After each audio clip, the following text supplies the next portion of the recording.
আমি পরম করুণাময় দুনিয়াতে, এবং আমি দয়াবান আখিরাতে, রাহিম আমি আখিরাতে, রহমান আমি দুনিয়ার বুকে।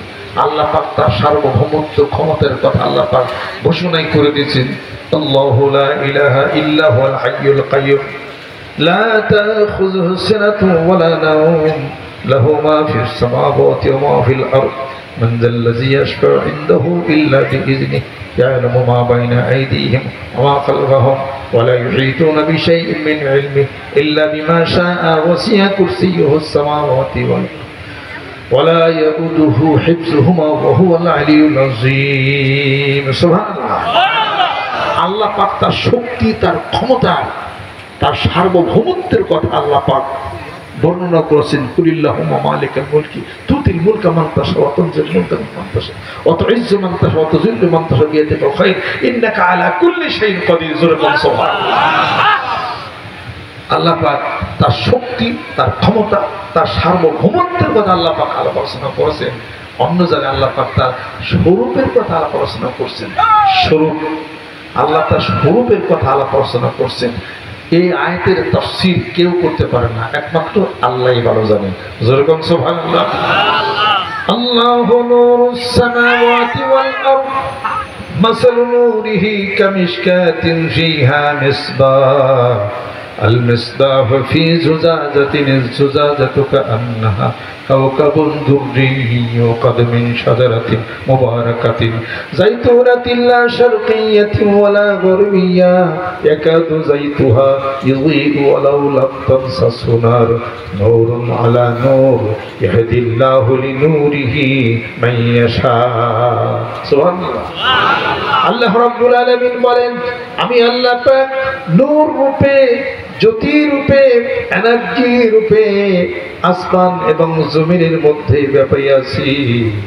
আর আমার সেই জ্যোতির উপমা হলো একটা প্রদীপদানি। ওই প্রদীপদানির মধ্যে আছে একটা প্রদীপ, আর সেই প্রদীপটা হলো স্বচ্ছ কাচের মতো, যা নাকি উজ্জ্বল নক্ষত্রের মতো প্রজ্বলিত। সেটা পূর্ব দিকেও নয়, পশ্চিম দিকেও যার মুখ নয়। পবিত্র জয়তুন গাছের তেল দ্বারা যাকে প্রজ্বলিত করা হয়, ওয়ালাউলাম তামসাসহু নার, যদিও আগুন তাকে স্পর্শ করে না, আগুন ছাড়াই সে একাই জ্বলে। ইয়াহদিল্লাহু লিনূরিহি মান ইয়াশা, আমি আল্লাহ সেই নূরের দ্বারা যাকে ইচ্ছা তাকে হেদায়েত প্রাপ্ত করে থাকি। এটা আল্লাহ পাকের তার স্বরূপের বর্ণনা করছেন।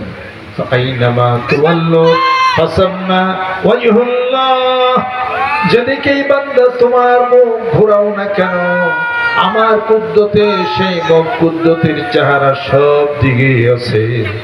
আল্লাহ পাক তার স্বরূপের বর্ণনা করেন, ফি আনফুসিকুম আফালা তুবসিরুন।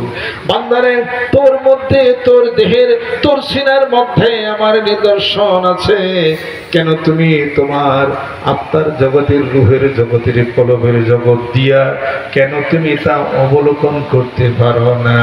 লা তুবসিরুন ফালা তুবসিরুন আফালা তুবসিরুন।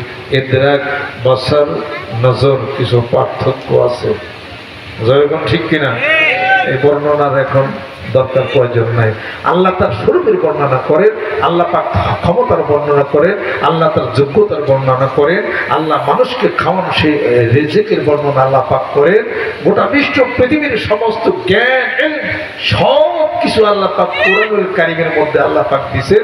জোরে জোরে কোন সুবহানাল্লাহ দিয়া মানুষদেরকে বলেন, মানুষ জ্ঞানের দাবিদার করো, এত জ্ঞান বুদ্ধি প্রজ্ঞা এত কিছু করো, ওমা উতিতুম মিনাল ইলমি ইল্লা কলিলা।